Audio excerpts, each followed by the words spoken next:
Hi there, I'm Charlie. This is the assignment number 3, and I'm just going to go ahead and start off.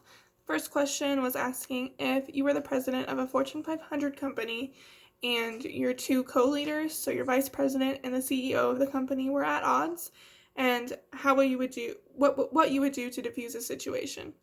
The first thing I would do is sit them down individually and ask them, what was going on and how they felt about whatever situation or social dilemma was going on in the workplace. Or if it was completely personal and that was affecting the way that they were working, because that is not okay. Once I got both sides of the story, I would probably overlook it to see, where they meet up, if they have, totally different thoughts about what's going on, because sometimes it's just a lack of communication.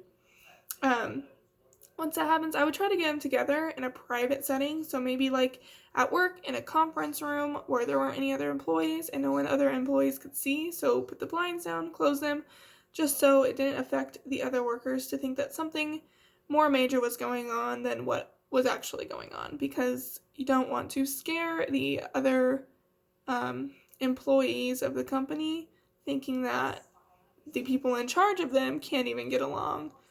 So why should they? Or why should they do their work if we're just having arguments and dealing with things that are either unrelated or, could potentially backfire for the company. So once I sat them down, I would just kind of have them talk to each other. If they weren't able to talk to each other, to where it was effective communication, which can happen a lot in arguments or when people have built up tension. I would kind of narrate them and, this is what, you think is going on. This is what you think is going on. How does this make each other feel? And I know that sounds pretty simple and like, duh. But a lot of people, when they are mad or they're having some type of disagreement, it is harder for them to express the way they feel. And sometimes, it could be just a lack of communication. Maybe they think one thing, but that's really not what the other one was thinking. And sometimes it needs to get ugly and you need to hash out the problems for a solution to arise. And I wouldn't really let them leave until they figured out a solution, because it would be something that I had worked so hard for. If I started there, and worked my way up through the company, that takes years. So I definitely wouldn't want something like that to affect my job and the company that we have built, or that was built before I got there. On to the next subject. The 3 types of formal organizations. So the first one is pretty self-explanatory. It's voluntary organization, which is basically an organization that people leave freely and enter freely. There isn't payment, and if there is, it's not like contractual. Typically like a group or something along those lines. Which is actually, we'll come back to that one because it's the one that I want to talk about my personal experience with. The next is a little bit more extreme, or the most extreme. It's a coercive organization. That is where people become members of against their will. So say they go to court or they get in trouble and they're sentenced to go to prison or jail, or they're sentenced to go to like the rehab center, whatever it might be. That's usually against their will. No one chooses to go to prison except for, the crime they committed. But yeah, it's basically what it is. You have no control over you going there and joining that place. That's just what happens and what is expected of you. So the final one is the utilitarian organization, which is kind of somewhere in between. In the book, it's described as a formal organization to set up to achieve practical goals and ends.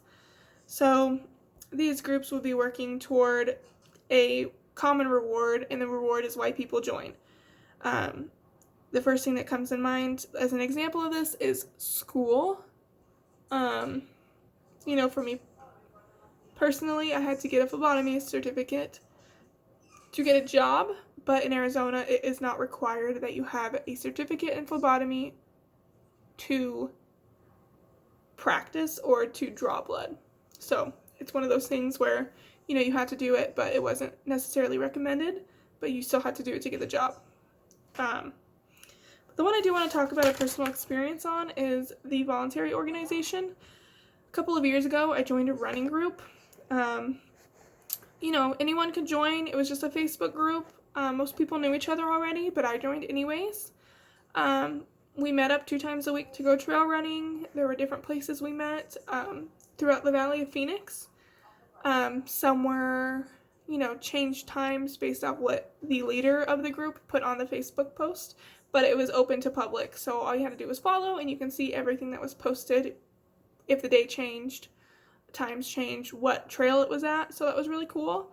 I left because work, I could not meet the times that they were meeting anymore, but it was, no hard feelings. I came and I left. A couple years was, spent on and off there, so, a lot of different faces every time.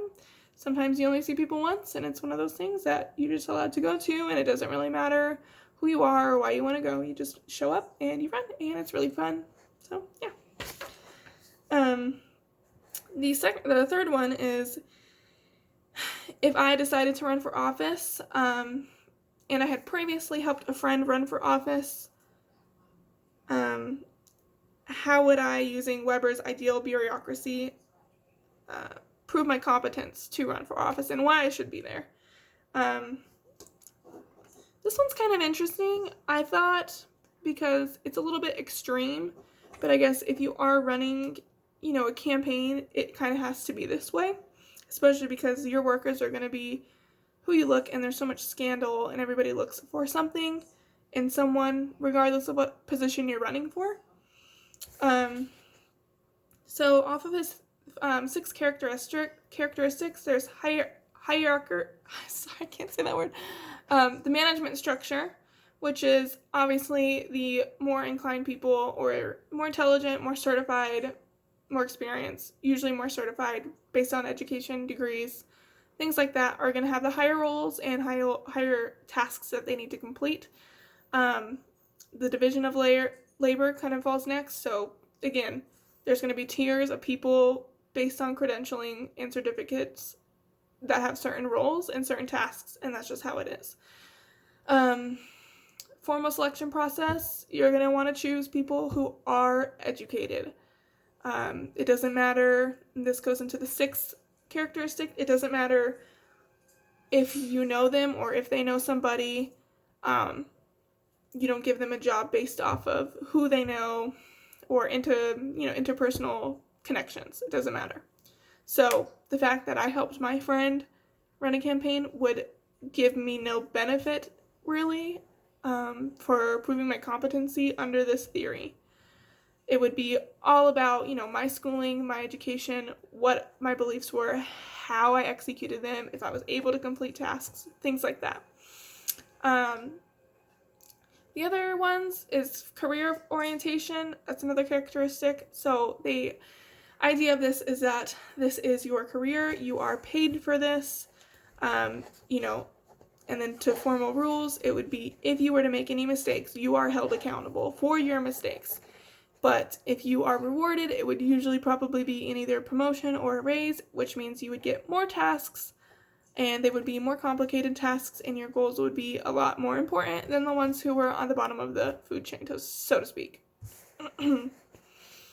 But yeah, that's basically it for that one. The last one is, as an expressive leader, if I had a group in a marketing company and one of the designers felt alienated and isolated in the group or from the group, I would honestly just go up to them and ask them straight out if, they were feeling powerless or meaningless, or if it was some other self-related issue that had nothing to do with work, which sometimes that is the case. But I would ask them how they felt, and once I got a sense of what the problem was or what the issue was with them personally, if it was something like they didn't feel like they were being effective or they were being useful in the group, I would talk to the rest of the group with that person and say, what is this person doing that isn't helpful, or can they do to be more helpful?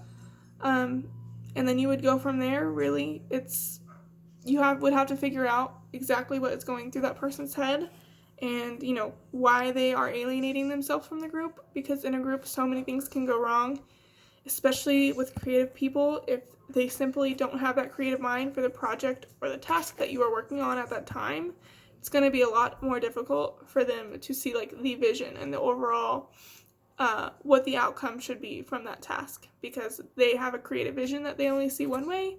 And if the rest of the group is kind of seeing that same vision and they're not, they can feel very meaningless, powerless, and they're going to isolate themselves. So you have to figure out what the problem is and why they feel this way. And then I would just go from there. Yeah, so that's my assignment, and I will upload the actual copy because it's a lot more wordy than what I just said. And have a good night. Thanks.